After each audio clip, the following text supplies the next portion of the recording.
அம்மன் நெஸ்டோ channel நேயர்கள் அனைவருக்கும் அன்பான வணக்கம். 2024 வருடத்தின் கார்த்திகை மாதம் பலன்களை பற்றி தான் பார்க்க போகிறோம். கார்த்திகை மாதம் 1ஆம் தேதியிலிருந்து 30ஆம் தேதி வரைக்கும் இருக்குது. நவம்பர் மாதம் 16ஆம் தேதியிலிருந்து டிசம்பர் மாதம் 15ஆம் தேதி வரைக்கும் இந்த கார்த்திகை மாதம் இருக்குது.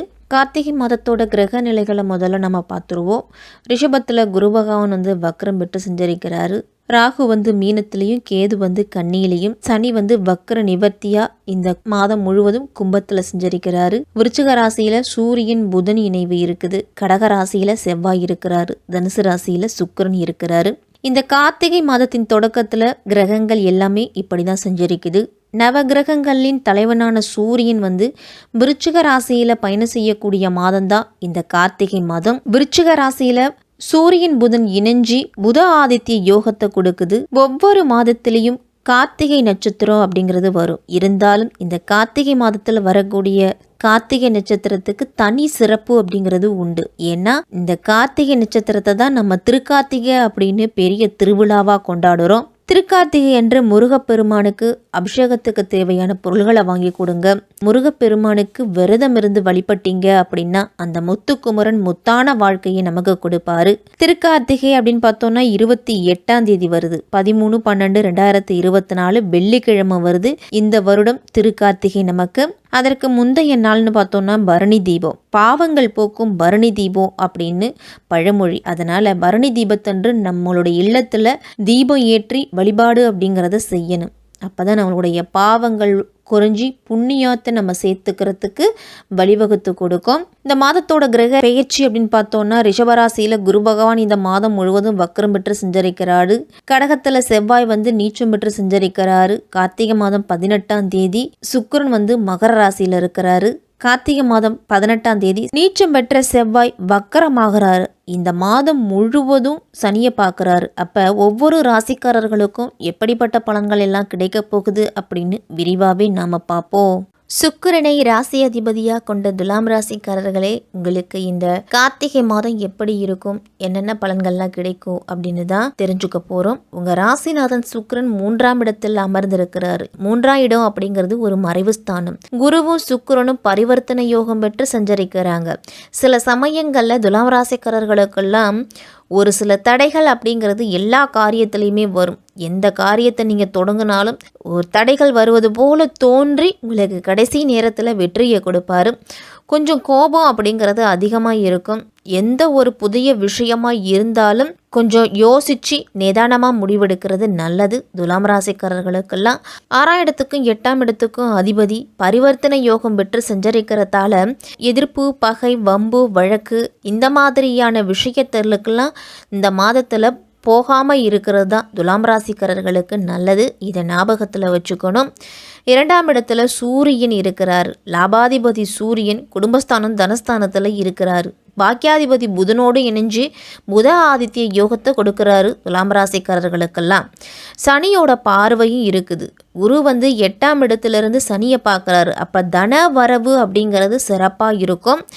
காசை கையாளுகின்ற விதத்தில் மட்டும் சற்று கவனத்தோடு இருக்கணும். தேவையற்ற செலவுகளுக்காகவும் ஆடம்பரமான செலவுகளுக்காகவும் நீங்கள் செலவு செய்வதை குறைச்சிக்கணும் துலாம் ராசிக்காரர்கள். இதே மாதிரி பெரிய அளவில் பாதிப்பு அப்படிங்கிறது இருக்காது. சூரியன் சனியும் வகை கிரகம் அப்படிங்கிறதால முடிஞ்ச வரைக்கும் கோபத்தை கட்டுப்படுத்திக்கிங்க. தாயார் மூலியமும் தகப்பனார் வழியிலையும் வாக்குவாதம், வீண் சண்டை சச்சரவுகளெல்லாம் ஈடுபட வேண்டாம். ஜாமீன் கையெழுத்து போட்டு யாருக்காகவும் பணம் வாங்கி கொடுக்கறது, ஷூரிட்டி கையெழுத்து பேங்க்ல போய் போடுறது, எந்த ஒரு கையெழுத்தும் யாருக்காகவும் போடாமல் இருக்கிறது தான் நல்லது.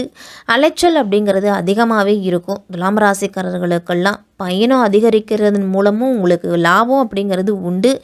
சகோதரர்களுக்கெல்லாம் ஒரு சில காலகட்டத்தில் கருத்து வேறுபாடு அப்படிங்கிறது வரும். அவர்களிடத்துல கொஞ்சம் விட்டு கொடுத்து போகணும். 4ஆம் இடம்னு சொல்லக்கூடிய சுகஸ்தானத்தில் சனி வக்ர நிவர்த்தி ஆயிட்டார். அப்போ கட்டின வீடு இதுவரைக்கும் பாதியில் நின்று இருக்கும். அந்த கட்டிட பணியை மீண்டும் தொடருவீங்க.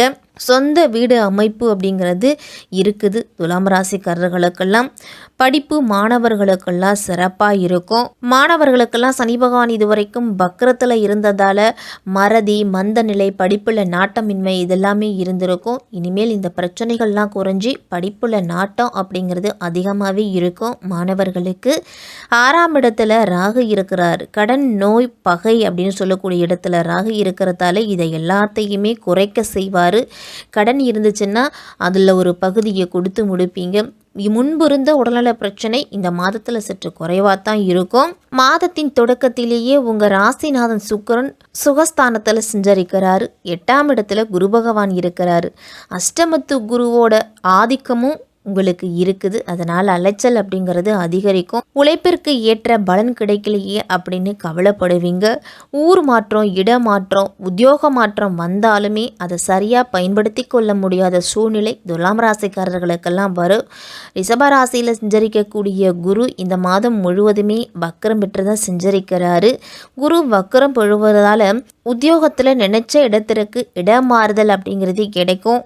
திருமண முயற்சியில் நல்ல முன்னேற்றம் அப்படிங்கிறது உண்டு. வளைவு, சுழிவு இதெல்லாம் தெரிஞ்சுக்கிட்டு அதற்கு தகுந்தால் போல் நம்மளுடைய வாழ்க்கையை மாற்றி அமைத்து கொள்ளத்துக்கு முயற்சி செய்வீங்க துலாம் ராசிக்காரர்கள். கடகத்தில் சஞ்சரிக்கக்கூடிய செவ்வாய் இந்த மாதம் முழுவதுமே கும்பத்தில் இருக்கக்கூடிய சனி பகவானை பார்க்குறாங்க. இந்த முரண்பாடான கிரகங்களோட பார்வை இருக்கிறது உங்களுக்கு நல்லதில்லை.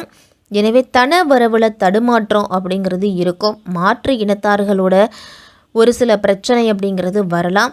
ஆரோக்கியத்திலையும் பிள்ளைகளாலையும் ஒரு சில பிரச்சனை, மன நிம்மதி அப்படிங்கிறது இருக்காது. உங்களுடைய குல தெய்வ வழிபாடோ இஷ்ட தெய்வ வழிபாடோ உங்களுக்கு ரொம்ப ரொம்ப அவசியம். உங்களுடைய தசாபுக்திக்கு ஏற்ற உங்களுக்கு பிடித்தமான தெய்வத்தையும் நீங்கள் வழிபடலாம். கடகராசியில் செவ்வாய் நீச்சம் அடைகிறாரு இந்த மாதம் முழுவதுமே.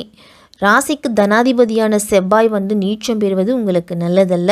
அதனால் பணப்பற்றாக்குறை அப்படிங்கிறது வரும். எந்த காரியமாக இருந்தாலும் திட்டமிட்டு செய்ய முடியாது.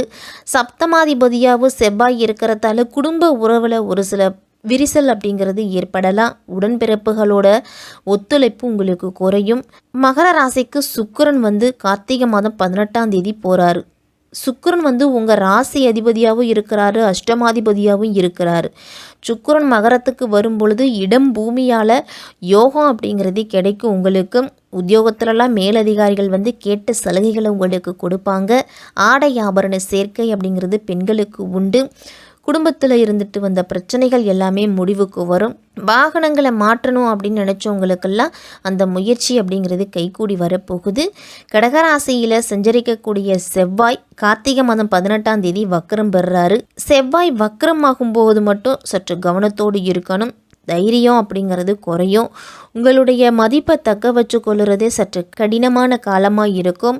வாங்கி எடுத்தாலும் பிரச்சனை, கொடுத்த பணத்தாலும் பிரச்சனை அப்படின்னு பல வழிகளிலும் பிரச்சனைகள் அப்படிங்கிறது வரலாம். புதிய முயற்சிகள் ஈடுபடும் பொழுது, முதலீடு அதிகமாக செய்யும் பொழுது ரொம்ப கவனமாக இருக்கணும். உத்தியோகத்தில் இருக்கிறவங்களுக்கெல்லாம் வீண் பிரச்சனை, வீண் பழிகள் வர்றதுக்கு வாய்ப்பு இருக்குது. அப்படிங்கிறதால கொஞ்சம் கவனம் தேவைப்படக்கூடிய காலகட்டம். கலைஞர்களுக்கெல்லாம் உங்களுடைய எதிர்பார்ப்புகள் ஓரளவு நிறைவேறும். பெண்களுக்கெல்லாம் நிழல் போல தொடர்ந்த கடன் சுமை அப்படிங்கிறது இந்த மாதத்தில் குறைய போகுது. அதனால ஒரு மகிழ்ச்சி அப்படிங்கிறது இருக்கும் உங்களுக்கு. இந்த மாதம் துலாம் ராசிக்காரர்களுக்கெல்லாம் வியாழக்கிழமை தோறும் விரதம் இருந்து குரு பகவானை வழிபட்டுட்டு வாங்க.